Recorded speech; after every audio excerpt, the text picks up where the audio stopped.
has always had the energy, but, we having that extra oomph, you know what I'm saying, in this time, feeling that extra, just honest, unapologetic Blackness and the history of Black folks in America and the joy and the liberation and the work and all the things. We're here, we're present, and I'm so excited to be hosting. My name is Salwa Abdussabur. I use they, them, theirs pronouns, and this is the Activation, Awareness, and Artivism panel hosted by Yo Weebles, Yale Peabody Museum on the 25th annual Dr. Martin Luther King Jr.'s Legacy of Environmental and Social Justice. Shout out to the sponsors, CT Department of Energy and Environmental Protection, and Yale Peabody Museum, of course, with sponsor of Citizen Bank. Boop. As we get started, as we go into this, I'm super honored and excited to be on this panel of change makers, movers, shifters, healers, okay? Words cannot describe. I feel like all the words they won't present themselves because there's so many words to be said, but I thought, I want to set some intentions, how we want to move through this conversation today, because we're going to be hitting some heavy topics, so you better stay tuned, okay? We're dropping the knowledge today, and also the gems and the personal gems that we've been culminating over this time. This is the first time I've been on a panel with y'all. I don't know if this is the first time y'all been on a panel during this pandemic, this, this new eruption. So, and I want to also take a moment at some point to call in the names and continue to say the names of the folks, for the change makers in this work. So first, I'm gonna have y'all introduce yourselves. We're gonna popcorn because the awkward silence ain't it. Okay, we're gonna popcorn. We're gonna be calling on each other and get it popping. My name is Salwa Abdussabur. I use they, them, theirs pronouns. I am an artist and activist here based in Connecticut, CT. That's what I be up to. We love the work. We love to be here. I'm going to popcorn it to Farron. Hi, my name is Farron. My pronouns are they and them. Let's see. What other information you want us to share? Yeah, just tell us a little bit about yourself and your work and what you be about. So, born and raised in Hartford, Connecticut. Been in movement work since the age of 16, really. And a lot of the work that I really do consists of community. It centers community. So I run like an equitable susu. I also work with folks to do coaching personally and professionally. I also work with organizations. So I have my own business and work with organizations and making sure that their mission statement and their work is in alignment and that they're actually centering and creating a more just and equitable world. So a lot of my work centers around that. And I think, so that's like who I am and like what I do. But I think at the core, I'm Black, I'm queer, I'm large body / fat. I love being in community. I love orchestrating or curating community events. I believe in Black liberation. I believe it's possible. And I believe that like we are actually in the mix of a new reality being birthed right now. And so then I'm going to pass it to Raven. Ashe to everything Farron said. Oh my gosh, so exciting. When I just hear folks talking about the work that we're doing, because we all know each other, when I hear us talking about the work, it just gets me really excited for what's on the horizon. My name is Raven Amandala Blake, and my pronouns are they, them, theirs. And I'm born and raised in New Haven, and kind of just fell into community organizing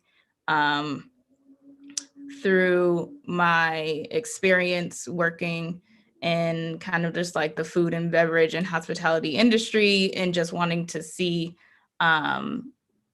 more things happen, like just a more equitable and just world, and a lot having to do around the erasure that I saw of Black and Brown culinarians' experience when it even came to storytelling through food medias and things like that. And I just fell into this kind of like food justice thing that even just saying food justice now is like, we got to call it something else. There are a lot of like kind of trendy words right now that are really being oversaturated. And so I'm kind of working through calling it something else. But yeah, that's how I fell into community organizing. And now I'm just, you know, have found community here in Connecticut and building that community that I could have never imagined that I'd be here doing this work. But it's also definitely where I've been able to anchor down in a place where I, at one point in time, was trying to run away from, and am definitely embracing home in a different way. So yeah, that's me. We can get more into it as we talk. I'm going to popcorn it to Oni. Thank you, Raven. Pleasure, honor, privilege to be in community with y'all. My name is Oni, pronouns are he, him. Born and raised in Windsor, in New Haven now, Quinnipiac land. Definitely want to honor that. I come to this work in a variety of different ways. I think for me, I have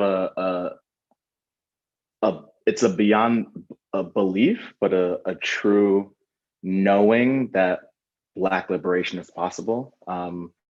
And in order to do that, I know that we have to dismantle the systems of oppression that I was born in that exist.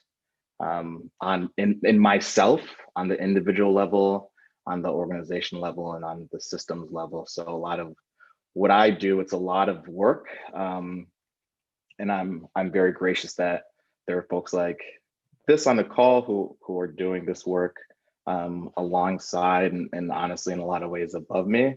And I think about that through just economic and community development. How do we decenter power and just build an anti-capitalist movement that can allow Black people to get what they're due and what they had. I think there's a lot of talk about, well, we need to get Black and Brown folk into this certain place. And I think, you know, whether it was on the motherland or we've already been there.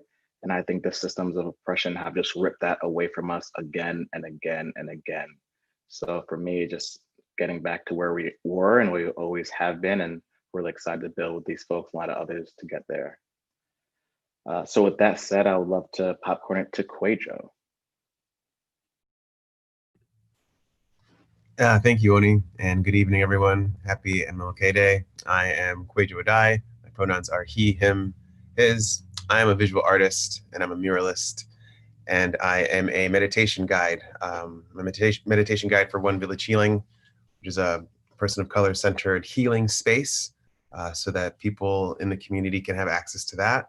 I amplify visual art and public art. I try to unify those two realms of capacity so that people that are not listened to and people that are ignored can have a voice, because our voices are important and our voices need to be heard.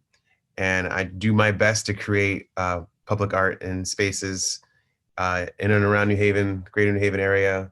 I do some international projects, always planning and having the gears turning to see how I could bring more people into the community with collaborative mural projects. And I also run the Adae Fine Art Academy, which is an art school on State Street, located at 840 State Street, where I teach children, teenagers, adults how to find their own artistic voice.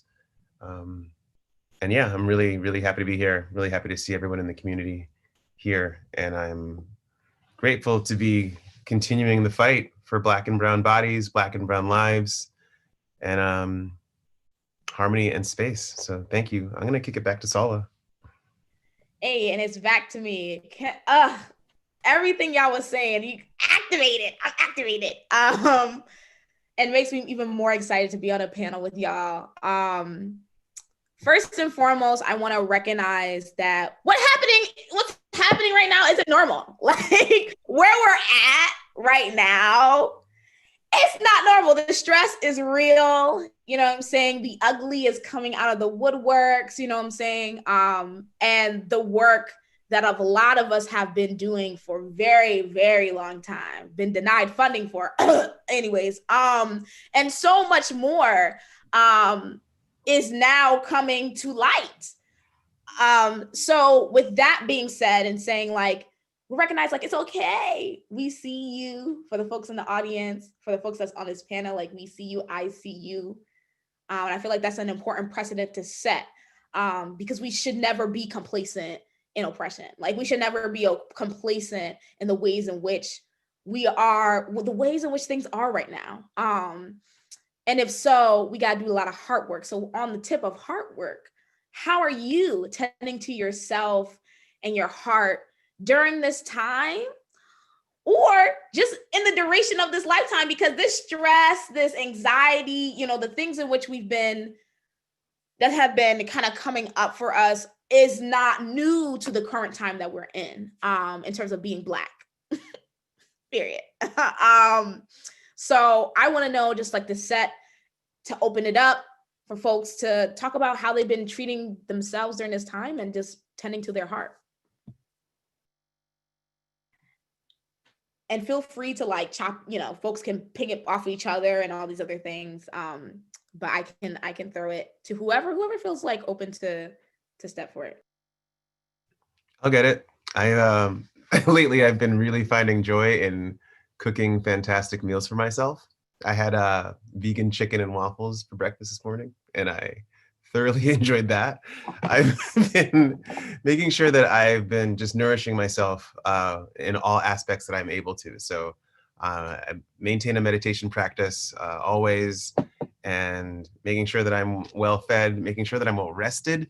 The pandemic has been really hard, but I find it really wonderful that I haven't needed to use an alarm clock for a while. I do not miss that. I like making rest and relaxation a priority, because in the grind of our culture, the clock is for the work, and you want to make sure that in this time where some of you are working, some of you are not working, some of us have lost jobs, some of us has lost a lot of work. I know artists have been hit really, really hard, musicians, dancers.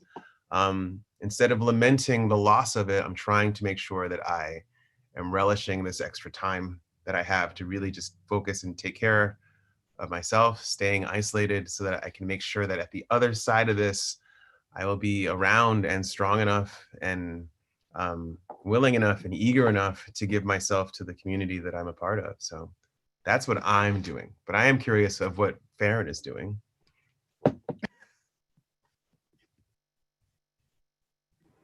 Thank you for sharing that. I feel like, you know, my initial response, two things came up for me. So one, I want to bring into this space Sonia Renee Taylor, and I have this quote by her that I want to read, because I think this is setting the stage for how I'm imagining like being in this moment and beyond. So she says, "We will not go back to normal. Normal never was. Our pre-corona existence was not normal, other than we normalized greed, inequity, exhaustion, depletion, extraction, disconnection, confusion, rage, hoarding, hate, and lack. We should not long to return, my friends. We are given the opportunity to stitch a new garment, one that fits all of humanity and nature." And that's it, period.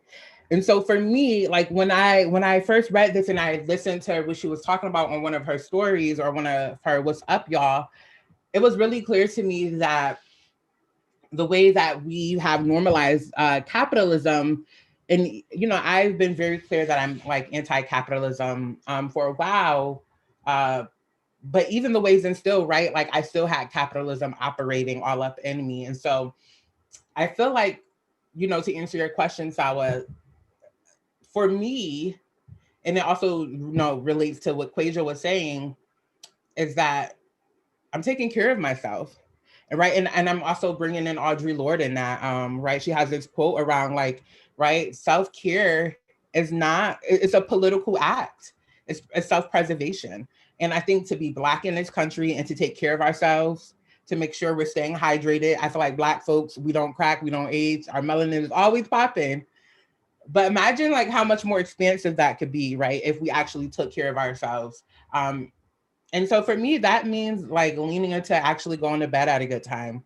That means actually drinking my water, making sure I'm eating in a way that feels good to me without, the white supremacy ideology of wellness, infiltrating that.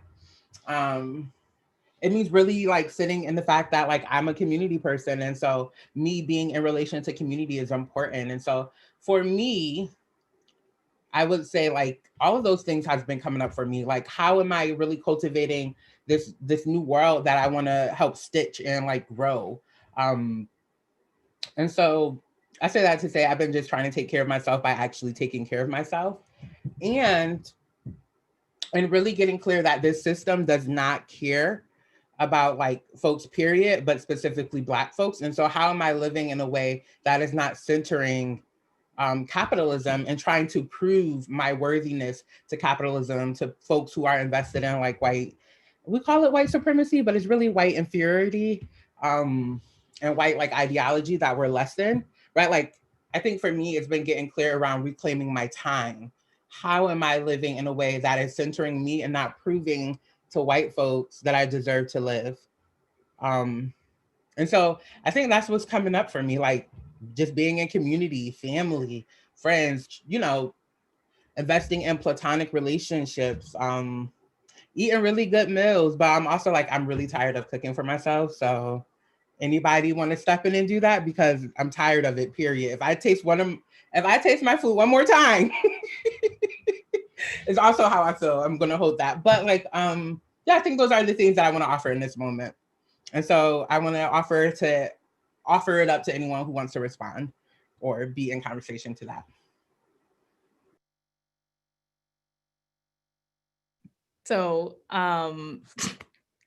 that is just such a good question. And honestly, I'm like, we could just spend the rest of the panel talking about this for real. Like, cause like this whole time we were saying last year, but all the things have still been carried over that still need to get reconciled and taken care of. But like, it was, I was telling a few people, I was like, that it has been, for me personally, it has been like a masterclass in like just boundaries and it's like so many endless lessons, honestly, just like endless lessons, so many things that I've been learning over the years that really I was faced with, as far as just like really it coming down to practice and what you value. And particularly as a Black person, queer, like femme, and like, and then also like, with my family, just like being like, having a parent that's an immigrant, so, and being the second generation, like so many things that having to process in so many different ways. Like last year was rough with like really confronting stuff, like being out here like in the streets, like just organizing for Black lives, like organizing for Black lives before the pandemic, organizing for Black lives before the Black folks last year who died, and George Floyd like set the whole world into motion around this stuff that had been going on since 2013 prior, in for years and centuries. So like really confronted with that, and then for me individually was just like, I prove it, right? Like, so yeah, you can be out here organizing all the time and like your health literally declining, or like if you say Black Lives Matter, then your life matters, and you have to actually put that into practice. You have to get the rest you can. You also have to sit back. You also have to trust. And another part of that too is like kind of grounding more in spirituality, which is often missing in movement work, which is missing in, especially in kind of different realms we have to navigate through, like nonprofit industrial complex that's good at really like exploiting people's oppressions, but like none of it is spiritually based because it wouldn't be happening in the first place. But so like grounding in that, and also like, when you're leaning in that and you're like connecting with your ancestors, you can rest, like realizing that you can rest, like realizing that the universe is also on your side and that it's a collective thing. And you're not a super person. You're not a superhuman. You're not like you have to be learning and unlearning so much, and also like literally putting it into practice and embodying it. So that was definitely not a thing for me, because I like doing well in school. I liked, doing all the things, being active in all the clubs and stuff like that. But at the same time, I had to like value that time differently too. The time that I'd never really give myself to just be with myself and do more writing and spend more time with family, like, and spend more time going through old photos of family and learning more about that. Like, that's so precious. That's so precious. And we don't get that all the time, pandemic or not. So I've definitely been, I haven't been cooking much actually, but I've definitely been resting a lot. And that is a lot to say for me in particular. Resting, staying prayed up, like, and doing rituals with people and committing to like leaning into that, even though I have like my own anxiety around it. But yeah. Yeah, thank you. I second, third, fourth, fifth, all that. I think for me, it's really been, like Farron said, quoting Audre Lorde, like it's joy as a form of protest, right? And I think that has been huge for me, just finding those little aspects of things that make me joyful. And I think on a much bigger plane, getting to know myself in a very honest way. I feel like I had Stockholm syndrome early COVID because I was, for some reason, sad about the institutions that have oppressed me for so long actually dismantling. And I was like, no, actually, this is a good thing, right? But seeing these institutions crumble in a way that I for so often, although I've done the critical analysis, I still know that they're the underbelly of our society in a lot of ways. And they're not founded and they don't operate leading with love. So being able to connect with myself and be more honest of saying, actually, I'm so sad about the lives lost. And it's so overwhelming to see the way these institutions are just showing their asses in a way that a lot of Black folks has already known. Like, we know these things don't work for us, and now y'all see it too. And I think there's so much benefit to that.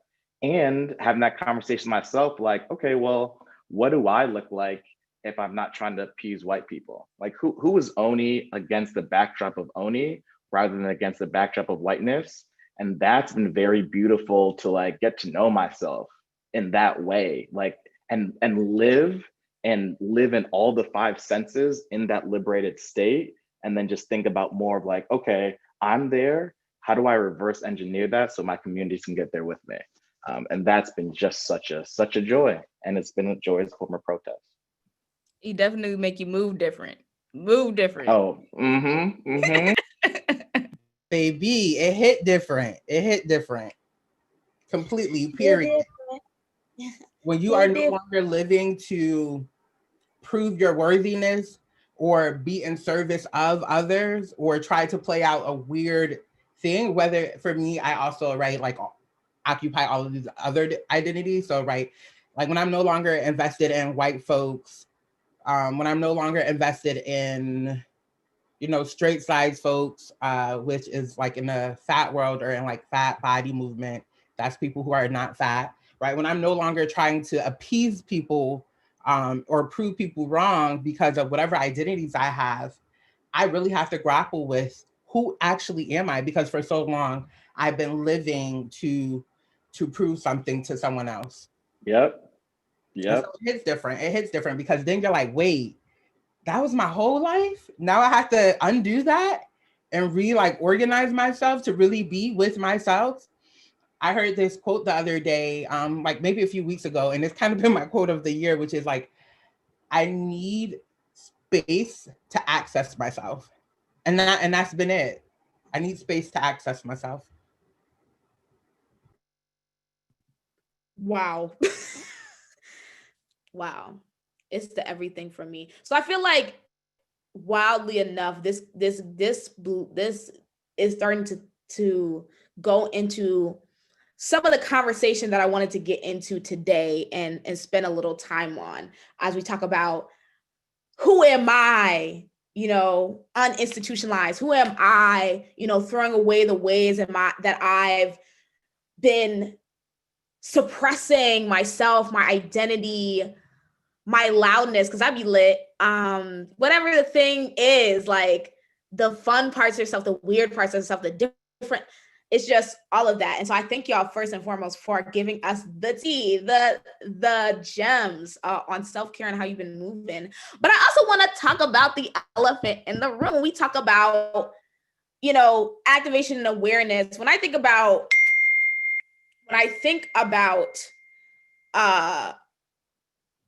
activation, and now starting the awareness and the activation of calling out the cloaking, because I feel like we've been in a time of like, we're gonna cloak this thing, this racist thing, this racism, this patriarchy, this like prioritizing property and money over lives, and we're gonna cloak it in this thing, and we're gonna like make it confusing, and like we don't really know what we're talking about, but we know what we're talking about, and we know where we're going. We kind of know what's going on, but like I don't know, because it just feels weird. I don't want to make people uncomfortable because we've kind of cloaked the thing, and I don't really know. But what you're doing is making me uncomfortable, and it's also violent. So like, as we talk about this, like, in this time with the reactivation via George Floyd, unfortunately, because that homie should be alive today, the same way Martin Luther King should be alive today. And I really wanted to say that, like, should be here.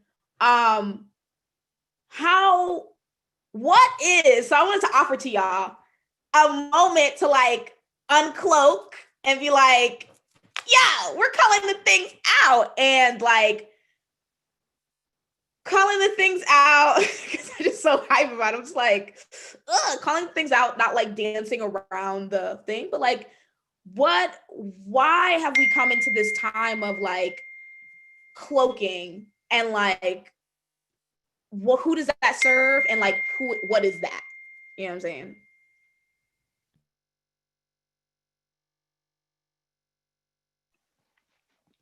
The leadership in New Haven is racist. And I feel like we don't have enough of those honest, you know what I mean? Like enough of those honest conversations of like the power brokers in the room are racist. And I say that very mindfully, thinking about, and so, you use the word so perfectly, violence to me isn't just shooting me. It's also being very intentional on not funding organizations that can help me and not giving resources to folks who can help people like me. And I feel like the organizations that have the money, right, that aren't doing the work, that quote unquote want to do the work.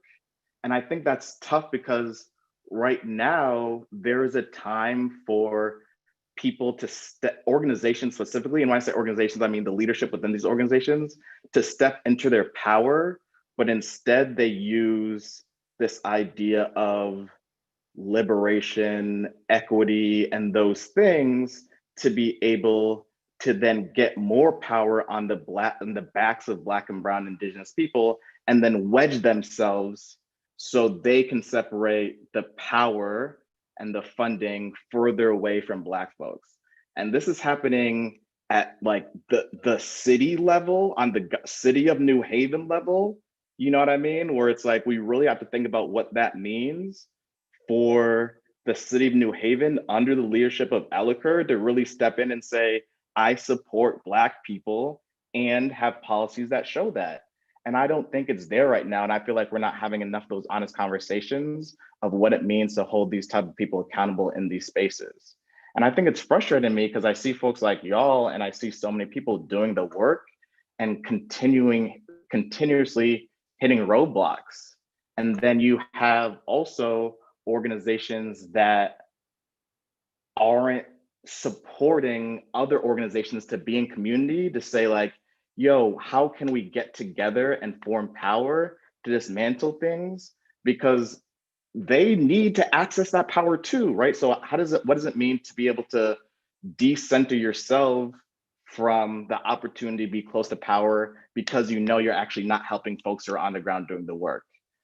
And I think above all else, the conversation that's also not had enough is that, why is there power in these institutions at all? Why do we not have power on the ground level? You know, and there are so many ways that folks want to have like mental gymnastics to talk about why that's not happening. And I'm just like, yo, that backbend is crazy right now. Like you're again, these organizations, these individuals are showing their ass in a way that it for me not to name that, and for me to continue see it and listen to it, just like, yo, you don't care about me, you care about the opportunity to gain more money off the back of me. And that goes for so many Black and brown Indigenous people all over the city of New Haven. This is not like, you know, this is the city of New Haven, right? And it's frustrating to me, and I see it more and more and more, especially have the opportunity to like, quote, like gain my own power within these organizations. So yeah, New Haven's racist.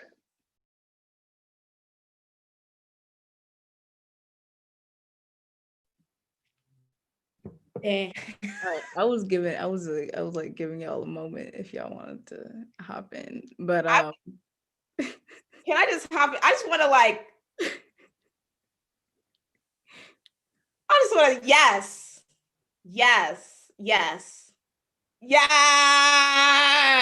okay, yes.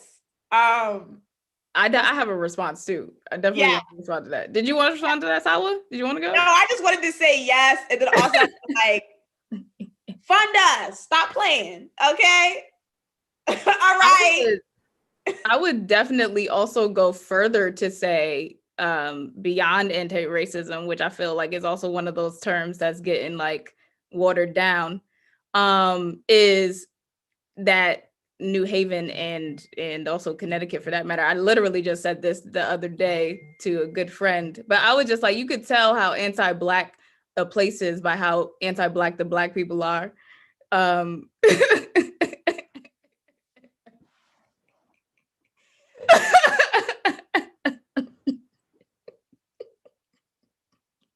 Raven, stop. You about to have me act up out here. We'll just end the panel right now. But no, but for real, like Absolutely. it is, there are just so much at stake all the time. I think, you know, intimately as like organizers and healers, because we're so intimately connected to the work and the people who, and we see it and we experience it because it's also our experience. Like, we don't have time to play these games that folks are playing. And it's not just anti-racism, it's anti-Blackness in particular. And I'm definitely saying more of that this year, anti-Black, because people somehow think they could be anti-racist just because they're not racist to other people of color, but they can be wildly racist to Black people. And also just like anti-oppressive, okay? Because Black folks are also like, you know, like specially abled, and because they're also queer, and because they're also like all of the things, you know what I'm saying? Because we're also immigrants, it's like we experience all the things that folks are experiencing. Like all of these different groups, whatever the nonprofit is, whatever the focus is, you know, like, and to be doing this work at that level with basically everything in our communities at stake, and to be in like rooms like Oni was talking about, with folks wanting to do that mental gymnastics, is just such an insult to the legacy of Dr. King, to the legacy of many other people like Audre Lorde, like, I mean, like folks have been out here harping on and saying, We had Angela Davis there last year. And folks are really good at convincing themselves that in this liberal state, in this blue state, with how many people voting for Trump here, it's like that 47%. That like you pat yourself on the back, or you just hire any old black person that walks in your door and you're patting yourself on the back. But that black person do like because of classism or whatever their politics are, doesn't mean that like they're out here doing anything for black people. And like we don't have time, and we literally just don't have time for the nonsense. And another friend asked me, like, how do we have conversations like two white people this way? Like, you know, where do we start? I was like, we just start at all skin folk and kinfolk. Like, we know that already. Like, you know, like Zora Neale Hurston said that. So the things are in the history. People read the books. They don't study it. Like, it is a thing. These are things to be studied. These are things to put into practice. These are things like for you to literally actually embody, for people to get free. Otherwise, we just going to be over here talking in conference rooms all day. Okay, while folks are literally dying. So that's just something I just wanted to add, because things we're leaving behind. Go ahead, Farron. I wanted to make space for Kwadwo in case you wanted to share before I hop in here. So I just wanted to offer that before I say my 50 cents. No, take it, and I'll go after you. Okay. I just wanted to add on to that. I also think, so right, one of the things that's really clear is like, for me, Raven, you talked about the anti-Blackness. I think, right, like how do we, and that's the thing, I think, right, we could move the white folks out of the space. When it's just us, how are we showing up with each other? What is the practice that we have going on with each other? One of my like friends, Emmanuel Brown, created this convergence called the Black Love Convergence, and it was beautiful. And one of the things that I realized is that, we don't get to practice being in relation to each other no more. Like, we don't get to practice falling in love with Blackness. We don't get to practice, you know, naming our needs in real time to each other. Right. And I also think it's important. So I just wanted to offer that, like, right, you're right, all skin folks and kin folks. And so where are the spaces where we get to practice being with each other in an intimate way? I feel like there's so many spaces in which like white folks are present or white ideology is present, and we're always trying to align ourselves with white ideology. And so really the thing is, right, like we really have to sit with those, the stuff that's happening internally. I also just wanted to say, you know, for the white folks that's listening, the way in which right urgency operates and run up all down your spine and your back, that is the stuff that needs to be worked out, right? Because that urgency then falls on the backs of Black and brown folks who are actually doing the labor, and you're just writing that grant report. I also just think even the conversation of what someone brought up earlier around like these organizations and nonprofits and making money off of Black, poor, brown, undocumented folks, that's the issue, period. Someone, Susan, Bethany, whatever their name is, the CEIO, making $90,000 a year, but paying their staff $27,000, $30,000. Where's the equity in that? What? And then actually the services that they provide, they're only giving it to certain people. Is a very slim picking. So, right, the whole system, I think itself is operating on, again, the system of oppression that we're talking about. And so I really think that if we are really talking about stitching a new garment, right, like creating this new reality, we actually have to sit with the values. And also, like, you know, one of the things that I keep thinking about as Black folks is how do I really start to intentionally shift and invest my money exclusively with Black folks? And that's something that I still grapple with, because it's clear to me that if we are relying on this current system, we're not going to get there. Because what I also know to be true is that it's Black women, Black femmes, Black queer folks, who are often non-binary folks, who are often like coming and saving the day, and like we're waiting constantly for white people and other folks to get there. We can't keep waiting. And so like, what does it look like for us to really tap into this new reality where we're for us and by us? And in part, that means that white people role in that is to give up the money that was never really theirs, period. So just wanted to add that to the mix. And I'm looking forward to the time where I don't have to take that into account for my own calculations when I'm trying to create projects for the community. Like, how much time am I going to have to take off to protest the latest killing, the latest injustice, the latest time that I have to take to heal myself so that I'm mentally and emotionally prepared enough to go out there and give my best to my community. I would like to not have to figure out how much more than the allotted time I'm already putting in to have to grieve and to have to feel difficult, just have to feel these things that are not always fought for. Like, there are people in this world that don't have to fight to do their job. I'm a painter, I'm an artist, I'm a creator, I'm a meditator, but so much of my time has to go to just healing myself so that I can do what I need to do. And you get used to it, but none of us should get used to it. None of us should have to get used to it. And none of us should have to calculate that cost. So on the other end, when it's me that's applying for the funding to create the next large scale mural project, I understand that I'm going up against other very talented artists, very talented people, as with anyone that's applying for grants. Like, I'm not asking for a special treatment for that. I just want to make sure that what is being put out from my own heart and from my own soul is there for my community. I can give more to my community if I don't have to really mitigate and navigate all of these things that I need to in order to create. I just want to create for y'all. That's what I want to do. I want to be able to teach art to people who want to learn art. Like, it's not difficult to go to a job and get your job done and go home and rest and do it again the next day. Like, that is what is expected of all of us, but there's so much more that we have to deal with. And I'm looking for the time where I don't have to, but I'm not really counting on that to come.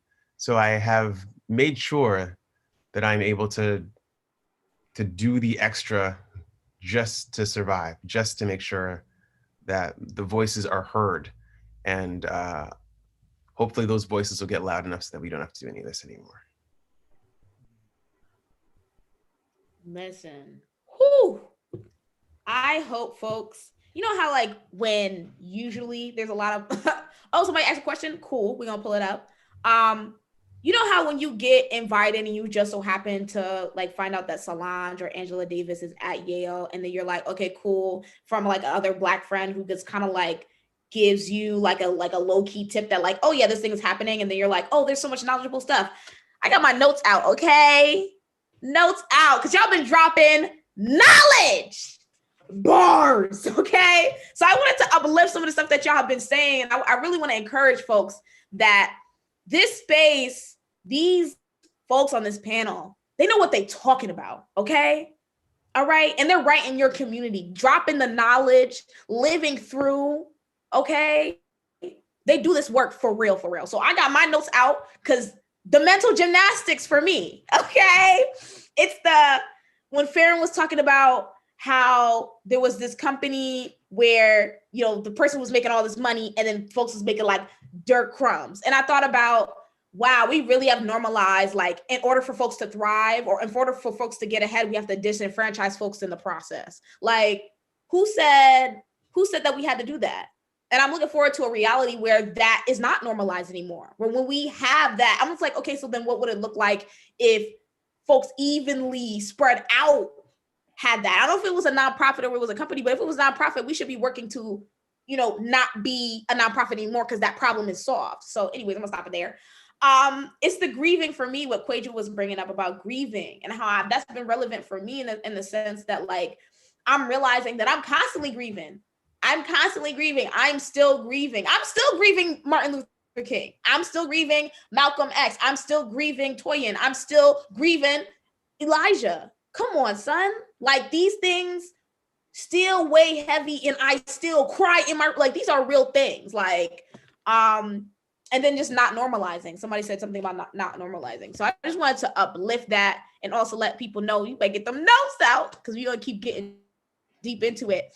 I'm gonna pull up go ahead if anybody wants to I just wanted to like get clear because sometimes I'm like, did I make myself clear? The reason why I mentioned those things is because we're talking about, right, like how things could kill Black folks, from the anti-Blackness, from white folks hiring like other people that don't care. But I highlighted those other things because these are the other ways in which you start to kill Black people, by not paying them a proper living wage, right? Like this is how you kill Black folks. You kill us by exploiting our passion. Right? Oh, we're really interested in farming, or we're really interested in art, right? So you're paying us nothing to enter into this field. And so I just wanted to name that. Or, oh, you're killing Black folks by the microaggression and constantly having Black folks do the labor. You coming to them talking about, I can't believe someone got killed. Oh my God, I'm just so sad. How are you feeling? Oh, and then just really revert back to yourself and all of your feelings, right? These are the ways in which like Black folks get killed and like are getting years taken off of our lives, right? Folks kill us by not allowing, by this very system of capitalism. Like capitalism doesn't allow for creativity. That's why when I meet Black artists and creatives, I freak out and go so hard, because for you to be an artist under these extreme conditions is mind-blowing. And so I just wanted to uplift that, the way in which, right, Black folks experience death, this tumultuous little bit of poison that we consume every day.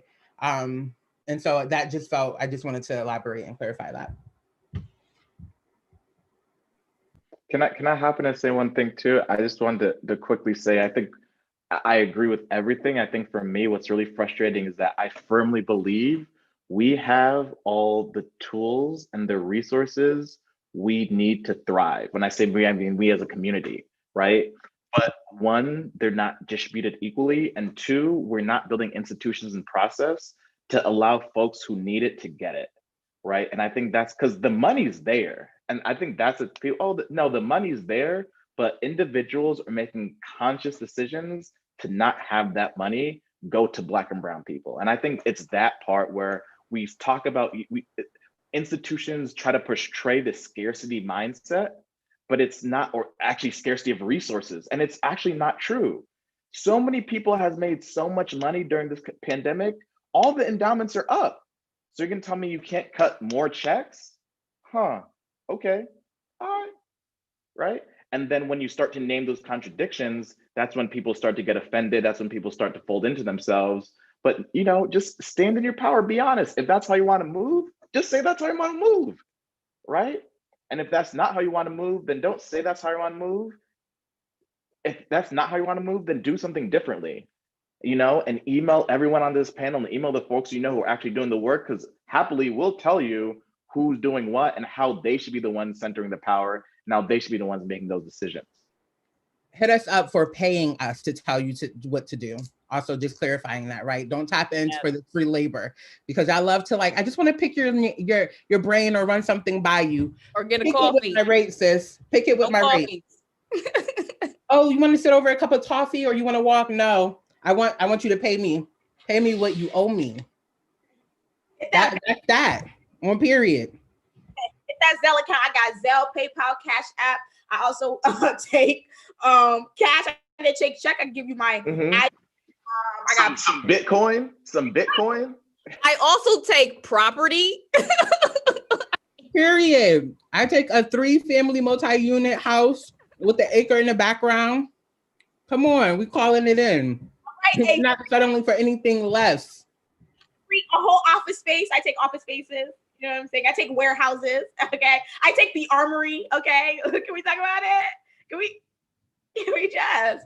Yo, I love y'all. This is a savage panel. I'm telling you, yo. I hope folks is picking up what is being dropped right now. And sorry, the last thing, and for Black folks, this goes to everyone, but specifically for Black folks, stop undercutting yourself. Just stop. That was the message. That's what Spirit just said. Stop. Oh, I could write it. I could do it for this much. No, charge them to your worth. And if they don't go with you, that's fine. But we're not about to underpay ourselves. We've already been underpaid. We already got a debt that this country can't pay. or that they can, but they're choosing not to. Let me rephrase that. Right. And so just stop underpaying yourself. Woo. Joe, you better start talking about them reparations, bro. Let me stop. Aha! I'll talk about student loans. Okay, go on. I want them going. HR 40. Can we just want to talk about it for a moment? Oh, y'all got me hyped. Okay. Stand in your power. Scarcity mindset. You know what? This is giving me everything. Because I'm starting a CT Black artist platform called Black Haven. And definitely I feel the vibes in these streets as I present these like phenomenal projects that folks are like super excited about. And also I'm like, what's happening? Okay, all the money that was here before the pandemic is here. It just redistributed. Okay, redistribution. And so just as folks is talking, just giving me all the nuggets in my own, I'm holding them in my heart. I want to bring us into, because it's 5:55 and I want to take about 10 minutes to answer questions. So folks, load that chat box up, the Q&A box. I know we even got YouTube live right now. We also have Facebook, I believe. So load it up with the questions so that we can get into it. But as we talk about and we name and we called out the things, we've called out the things. The things have been called out. It's been uncloaked. It's uncloaked. It's gone. Now I want to talk about like reclaiming, take it back. We talked about the ways that we've been just used, abused, all the things. That's the only words that came to my mind. Because I also don't want to give the power to the folks, but like also just the ways in which we've been disenfranchised. But also I want to talk about how during this time, Black folks, the community has reclaimed, and what's been coming up for me a lot, and this is that artivism piece, and I truly believe everybody's an artist. I know that's what everybody, say you an artist. Oh my God, that's such an arts educator thing to say. Yes, I believe everybody's an artist. I think everybody has the capacity of creativity and creation. That's a part of our humanity. It's also part of our will. And it might not be the same language, you know what I'm saying? That might look like math, and that might not be the language that we're used to, but it's still creativity and still art. So like, how are we reclaiming our spaces during this time? And I wanted to also like uplift the different ways in which we do this work in our own, I guess it's interconnected, intersectional. It's intersectional. When it comes to food justice, when it comes to community organizing, community wellness, when it comes to art justice, when it comes to art, all these different places. I'm trying to name all the things in the government. We have our spaces intertwining and connecting. How are we reclaiming space? How are we reclaiming imagination? You know what I'm saying? How are we imagining our way out the same way our ancestors imagined themselves into us out? Whew. Okay. I'm gonna start with that because I unfortunately have to leave soon. I have to go teach meditation for One Village Healing and make sure that my people are healed and okay. But for me, during this pandemic, I have been making sure that I'm getting out into the forest because people don't necessarily realize that the public spaces, the state parks, the state forests, those are yours. Those belong to you. So if you're going to be in your neighborhood, if you're going to be keeping your social distance, that's your space too. And don't let anyone tell you that that's not your space. That's yours. So I've been going for long hikes. I've been going in the woods, deep into places. I've been going up to Massachusetts, hiking up there, coming back. There's so many beautiful spots in Connecticut. So grab anyone, and get outside and let this earth, let the trees, let the stones and the rivers heal you in a way that people can't do. You know, don't keep looking for people to heal you. The earth is there for you. So even though it's cold, bundle up, get some exercise, get some fresh air. There is none of this nonsense that's on the news all the time out there. And you can reclaim that space because it's yours. It's yours. It belongs to you. And if you're not there using it, it's not being utilized. Or maybe it's utilized by people that don't look like you. I don't want you to care about that. That space is yours and you have every right to be there. So take that space, because that will affect your health. That'll affect your mental health, your physical health, and it'll get you out of your four walls. And you need that. Everyone else has that access. You should take it. You should take that too. I am also reclaiming myself in my art by making sure that the notion is not there that everything that I create has to be a work of activism just because I'm a Black artist. I own my power, right? So that's why there's flowers that I paint every winter. I'm working on 2 flowers in the studio now. There's flowers behind me. Every December through March, I just paint things that I find beautiful that have nothing to do with how the struggle is and how I'm dealing with my own grief and how I have to fight and uplift others. Like, you own your power, so take your power back. Because the people that come and try to get you to utilize your power, they need you for that. So you know, and you are, it's up to you to make sure that you are keeping your skills strong, no matter what the realm is, whether it's food justice or music or dance or strength or your body, whatever it is that you have, use it. It's yours, and get better at it and perfect it so you can share it. Because that's what it's for. That's why the gift has been given to you. That's why you've worked so hard to get to where you are now. So that's how you can, that's how I've been reclaiming. I encourage you to reclaim in the same way. It's been such a great thing to be on this panel. Thank you all so very much. You may all join me every Monday at 6 on One Village Healing's Zoom.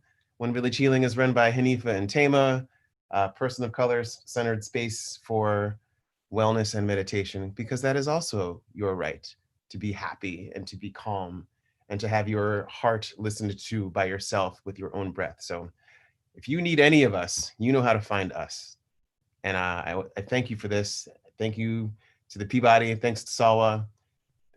I'll see you all out there. Everybody stay safe. Wear your masks. Wash your hands. Do the good things. And keep fighting, because we don't stop. We don't stop. We don't stop. Peace to you all. Yes, thank you so much, Kwadwo. Yeah, thank you. Cheers. Feel free to bounce as we wrap up on our end, because we're going till 6:15. Okay. Give folks time to ask questions and debrief and wrap up. So, and the one question in the Q&A. Yeah, the one question, and I'm imagining that there might be questions in the Facebook Live, on the YouTube. So we'll see how it goes. But anybody want to respond to what Kwadwo had just dropped in terms of how are we imagining into, how are we reclaiming, under the umbrella of activation and artivism and all those things.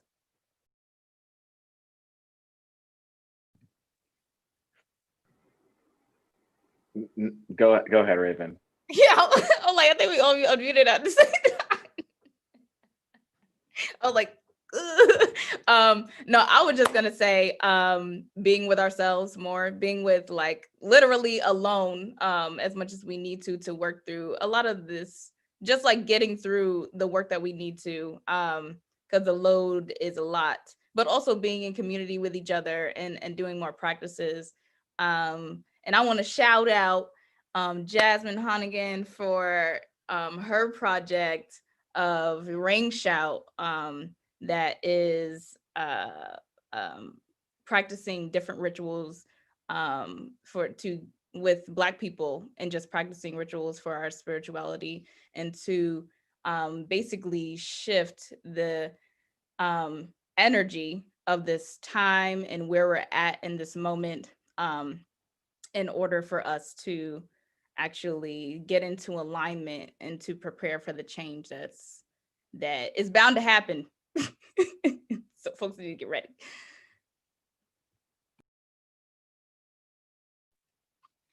Yeah, I think to that end, I'm thinking a lot about, well, first off, I'm just reading. Got an amazing book somewhere on Black Marxism, um, and just reading about possibilities and talking to folks and learning, and also reading more and more about the current state we're in. Because I think it's important to know the system as well in order to dismantle it. So I'm just thinking about, okay, is this as real as I like redlining? Like James, even someone actually recently put James Baldwin's record catalog on Spotify. So it's 36 hours of just James Baldwin's record collection. And just sitting with that, and then just like, okay, James Baldwin has this very interesting, very articulate critique of the space that he held. I mean, also thinking about, the Nigerian activists, also thinking about Mandela, thinking about the way that we can connect folks in the Pan-African movement to the way that we're the current social justice movement. I think all of that is so interconnected. So I'm just reading and learning and listening to music and trying to steep myself in that. Also knowing that,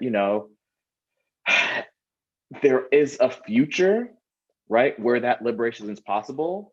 So leaning on folks like Kwadwo, leaning on artists who are actually building that up and allowing them the space to envision that. I mean, to the point that was said today, I mean, even Angela Davis, when she was here last year, talked a lot about Nina Simone's power and creating a voice and creating art and telling the story and expressing it in a way that no one else can. And I think I look for, to Salwa's point, everyone's an artist, but I look towards people who inspire me with their courage, their honesty, their resistance, and living in their liberation to showcase what that looks like for me, especially Black men, because I think it's a point to say there's a lot of Black men perpetuate oppression in a way that cisgender heterosexual Black men perpetuate oppression in a way that I don't think is spoken about enough.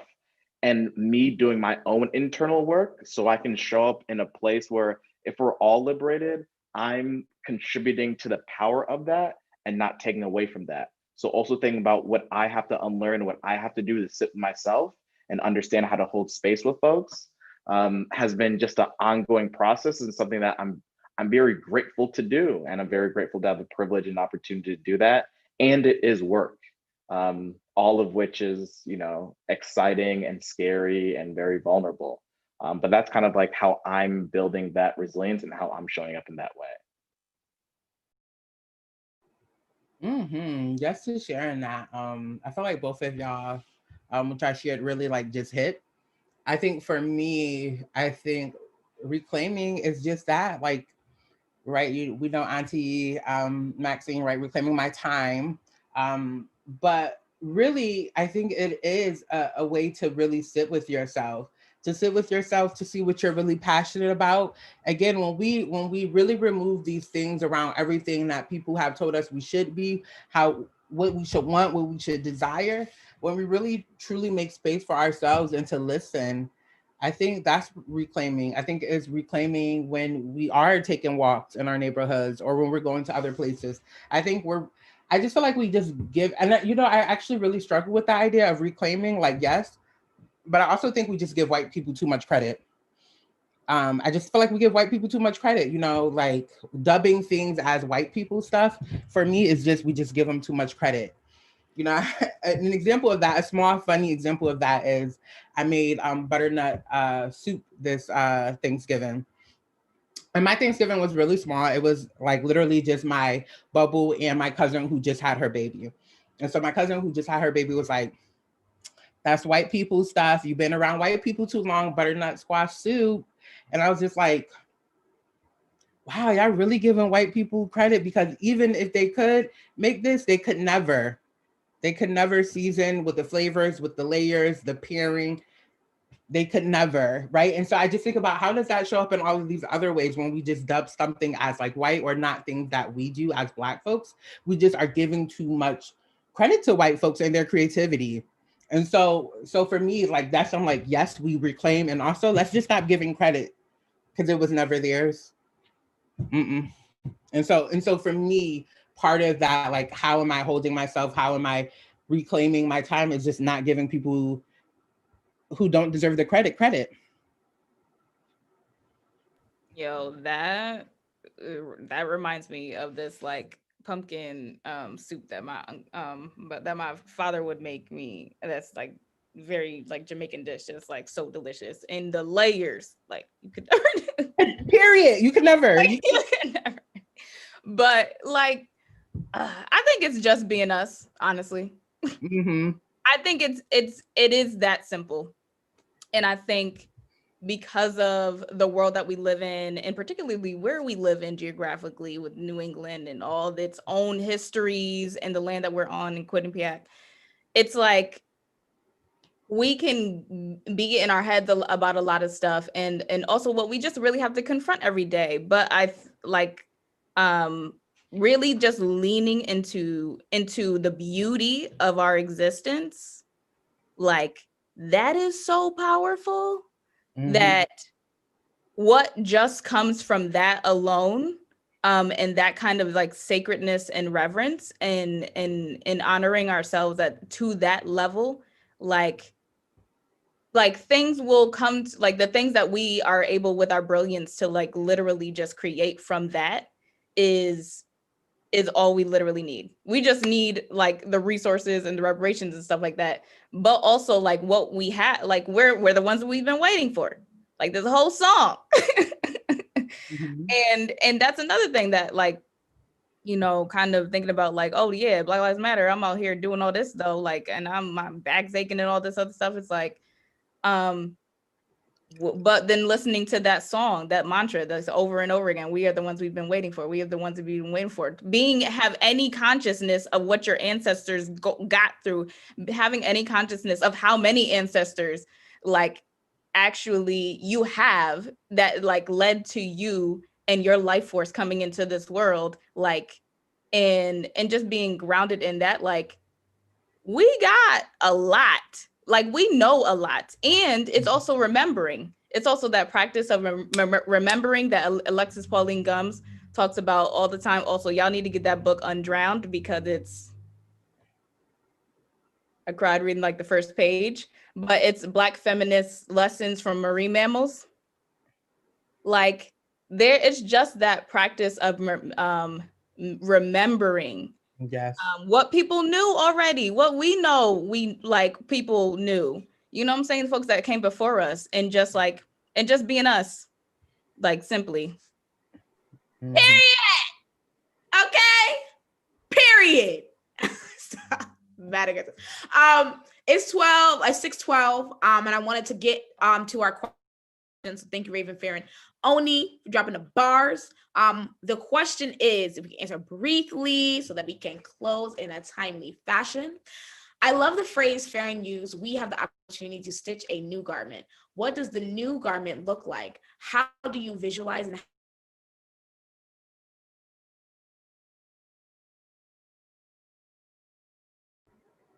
Is it just me, or did No, I Salwa? was like, is my internet cutting out? No, Salwa. Okay, well, you know what? Let's pick it up. Let's hold Salwa down. Okay, right. We got Right, this. so the question is, what does the new garment look like? How do we visualize, and how do you visualize, and how do you visualize the roles of artists within the garment, within the new garment? Would anyone like to respond to that? Yeah, I can start. So I think for me, and I kind of touched on this before, thinking about it looks like my vision of liberation known as oppressed, right? And I think right now, when we talk about this idea of white supremacy, when I think about the new garment, it's understanding that everyone has the power to create and live in the community and the culture and the institutions that allow them to thrive, right? And I think by visualizing that, what the first thing you have to do is think about, okay, in what what do I need to thrive in my world, in my life, in my community, in my home? And then also think about, in what ways am I not empowering other people to thrive? And I think by doing those things, you can say, okay, here's what I need, and be honest with yourself about that. And also on the other hand, be able to name, okay, here's what, like, I need to do the self-work to have a better understanding of the ways that I'm actively causing harm in other people's lives, and be able to address that. And that work is hard. That work is oftentimes scary. Again, it's vulnerable, but it's necessary for us to do that. And I think artists play a role of just helping you imagine that as often as I can. And I'm an abolitionist, and I love debating about abolition, because I think because it allows me to live in that world and say, actually, no, cops won't come to my house. There'll be social workers. Actually, no, we'll have restorative justice from the time you're born up until all institutions you're in. So understanding those things and living there with all my senses, I think, can allow me and the role of artists to be able to explain and export that with all their senses. I think that's what allows me to visualize and really sit in that garment. I think artists play a crucial role of helping get that information out to the world. Nice. Anybody want to respond real briefly, real quick? Because we're coming up on our time. We're here. We're present. I do, but yeah, it's gonna be long-winded. So. Same. So I'm good. I want to, and also acknowledging time. Listen, also. Somebody had just said, it's okay if you answer the question, but I'm also just gonna honor. I feel like somebody was telling me about Harriet time, and saying they were talking about how we often talk about being on Black folks being on Black folks time, on colored people's time, whatever you want to call it, and how Harriet, when she was freeing the slaves out here in the streets, she said, you gotta be on top, you getting shot, okay, because you're not gonna let the scent knock off our scent for you to be coming late. And so it's an interesting thing. So I want to honor. I feel like that's really aggressive and a lot, but just to say that, hop on the train, and I got a train to hop on as well. So, and I want to just honor the time that we spent together. And there were so many gems. So I hope that folks get some time, folks who weren't here, the folks who are here, to share with your friends, share with your family, share with your community. I feel like this is the first time that we've done a panel just documenting the time. So it's going to be really dope to look back on, to be like, yo, who's doing this panel? The inauguration was 2 days later, blah, blah, blah, blah, blah. So with that being said, I want to call in, first I want to thank Farron, Oni, Kwadwo, and Raven for being here, offering all the offerings that you gave, all the labor, all of it. I love you guys. This was phenomenal. I also want to call in the names of our ancestors, the folks who have been gone too soon in this movement. And if folks want to say aloud, I want to say a name. And if you want to bring somebody else who is alive or have been passed away or had been assassinated or just been gone too soon, because that's very common in the movement. Because I want to continue to say their names. And I think we don't talk about enough the ways in which, why there's this feeling around this day, reflection on this day, and then also reflecting on the continuous grieving, but also the love and the joy and the work. Amelia says, yes, Marsha P. Johnson, Jason Negron, Mubi, Jarrell, Fred Hampton. Come on now. Annie Lou Hamer.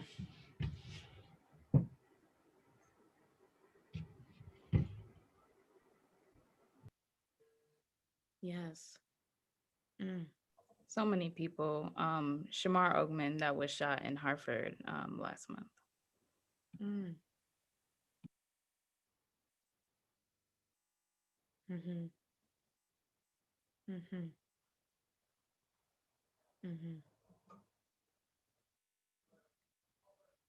Absolutely. Thank y'all so much. Whew. Here's to the future. Cheers to the future. And I hope folks take this opportunity to internalize and love on themselves. Be safe in these streets. Hold your folks close. And let's do this work, y'all. Thank y'all so much. Mwah. Thank you Thank for you. inviting us, Salwa. Thank you. Ah. Appreciate Thank y'all. you. Hit us up. Oh, find us on all the socials, on all the places. Real quick, I want to do that real quick because you know what I'm saying? You gotta let people know where you gotta be. Because I want that, you know what I'm saying? If y'all folks want to connect us, come on now. Sweet Summer Melody on Instagram, salwaempowers.com. I have a website. And Black Haven at FCT Core. Yep. Word. Yeah, y'all can hit me up. I'm at, well, my email is kind of complicated, but anyway, I'll just say Raven Amandala at Gmail. Amandla. It's not Amanda. Don't get it twisted. Yeah. At OHHKNEE on Twitter. They're just a bunch of abolitionist memes and Black Twitter jokes. So if you're into that, follow me. If not, you're good then.